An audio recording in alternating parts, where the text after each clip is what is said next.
One of the examples of how lived experience influences the NHS and how our experts by experience enter meetings and workshops and can create change within the NHS is actually a kind of subtle example, and it's around the use of language.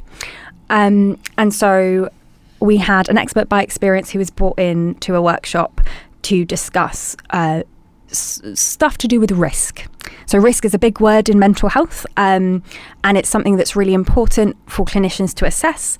But the word risk in itself kind of was expressed as feeling like a accusation or a weight on that person, like you are a risk. And they described how much nicer it felt and how much of a shift in the perspective there was, and actually the culture and the thinking around people if you use the word safety. So we want to make sure you're safe rather than we want to assess your risk. And that just simple change of language kind of trickled down and trickled on. And now in many meetings with the NHS, I hear people correct each other, risk, safety. Should we use the word safety rather than risk?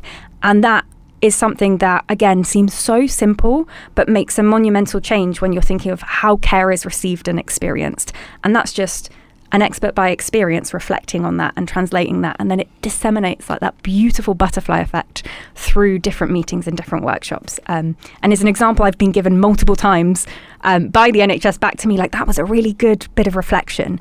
So it's lovely to see how an expert by experience can come into the work and feel safe to express that doesn't sound right, that doesn't feel right to me, and be listened to and heard, and changes happen.